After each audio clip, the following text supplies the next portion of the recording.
السلام علیکم ګرانو لیدونکو، خدای دې وکړي چې جوړ او روغ به یاست. داسې نو کله کېدای شي چې روژه یې او پکوړې دې نه وي، نو که تاسې هم غواړئ چې پکوړې پخې کړئ نو راسئ نن دا خپرونه پوره راسره وګورئ او راسره تعقیب یې کړئ تر څو ښې ښایستې پکوړې پخې کړئ، هم د پیاز پکوړې او هم د پټاټو پکوړې. لیدونکو د تل په څیر لومړی هغه شیان درښکاره کوو چې موږ ته د پکوړو په پخولو کې په کار راځي.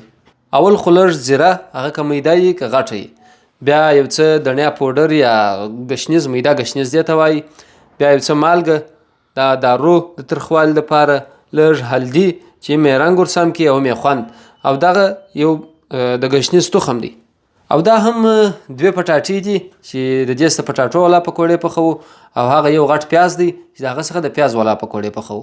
لومړی به پټاټې میده کړو، دغه تراش به وباسو.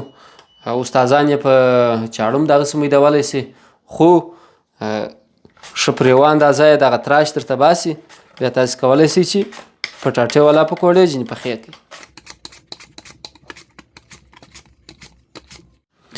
اوس راځو دغه میده کړي پټاټې اوبو ته ور اچوو تر څو هغه د دوی کومه اوسپنه چې ده چې هغه راونوځي او زنګ ونه کړي، نو دا به اوبو ته واچوو، هلته به خښتې پرتې وي. اوس پیاز میدوو.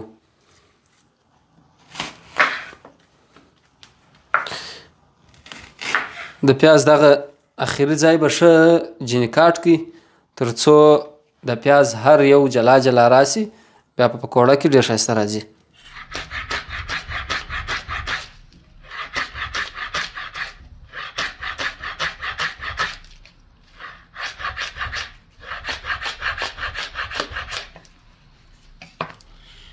یوه شي ته مو پام وي لیدونکو، دغه پیاز چې میدوي یو څه یې په احتیاط میده کړئ، پروا نه کوئ چې ځنډ درڅخه واخلي.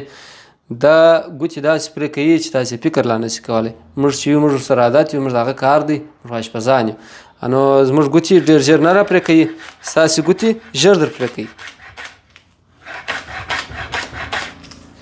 دا د پیاز میده شوه، دلته تیار پراته دي. اوس یو ګیلاس د پکوړو علیحده اوړه چې دي هغه را اخلو.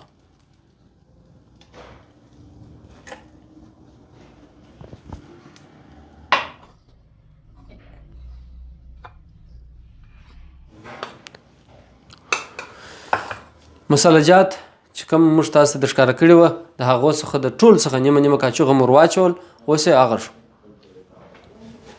لیدونکو کومې مسالې چې مو ور واچولې د پکوړو د وړو سره، د پیازو سره، اوس موږ هغه اغږو.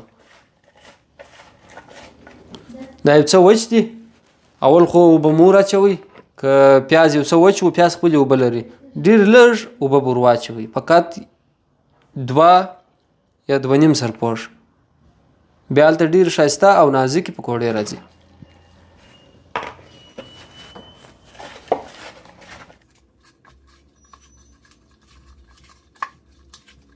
دا یو 15 دقیقې یږدو او د هغه وروسته بیا یې سره کوو. تر هغو به موږ د پټاټو د پکوړو اوړه ورته واغږو.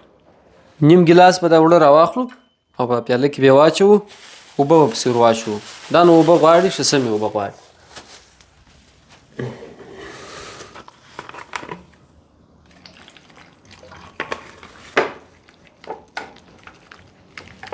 لیدونکو مسالې ټول هغه مسالې دي، نیمه نیمه کاچوغه به ور واچوئ، او نور دا دې د پټاټو د پکوړو اوړه هم تیار شوه.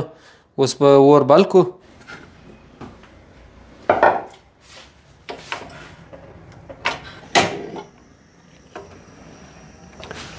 اور بل شو چې یو څه غوړي سره شي، بیا به هم د پټاټو پکوړې ور واچوو او هم د پیازو ور واچوو. لیدونکو غوړي سره شوه، اول د پیاز دا پخوو، او د غوړو د سره کېدو سره به سم اور ورخام کړئ تر څو ونه سوځي او ښه په طبیعت دننه هم ټوله پخې شي. بسم الله.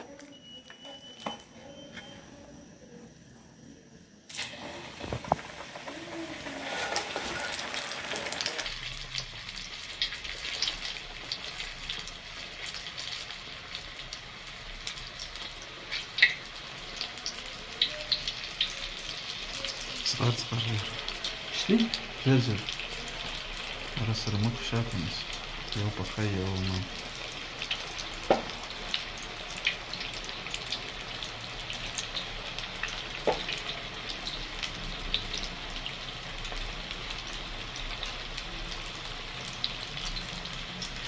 دا چې غوړي ډېر سره دي او ور خام پسې بل دي، 2 دانې بیا پخې کړلې، نور هم دا دي بالا پخې دي.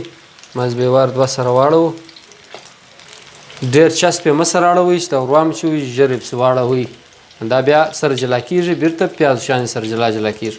نو غوړی به ورته ګورئ، بیا به سره واړوئ. ګرانو لیدونکو، عملیات کامیابه سوه، مریض مړ سو. عملیات کامیابه سوه او پکوړې پخې سوې.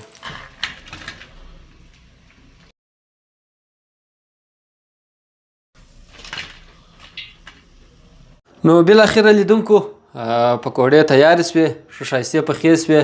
دا ښایسته بوی دی چې تاسې نسئ حس کولی، دا چې تاسې خپله پخې کړئ بیا دغه بوی تاسې هم حس کولی شئ. اوس د پټاټو پکوړې پخوو چې هغه اوړه مو اخښلي وه یا سر لړلي وه، دا خو نو نري اوړه دي. نو یو ګړی به دا پټاټې پکښې واچوو چې مازې لږ په ولړل شي، نو بیا غوړو ته ور واچوو.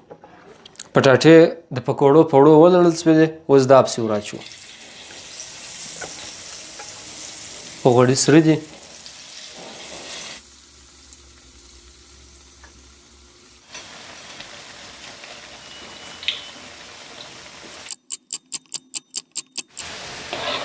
بالاخره د پټاټو پکوړې هم تیارې سوې، ښه نازکې کلکې دي چې هغه په انګلیش کې ورته وایي کرسپي.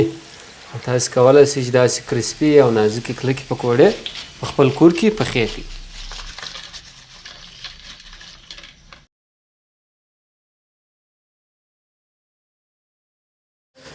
ګرانو لیدونکو، دا و د نن روژه مات چې تاسو ته مو تیار کړئ. تاسو کولی شئ چې داسې ښایسته پکوړې په کور کې هم تیارې کړئ. دا یې د پیازو او دا یې د پټاټو. او د دې سره زرچنار یوټیوب چینل در سره سبسکرایب کړئ، د ملګرو سره شیر کړئ، تر څو داسې ښې اشپزۍ، ښې خپرونې، ښه ولاګونه او ښه ویډیوګانې تر تاسو پورې د ټولو در مخه در ورسیږي. مننه.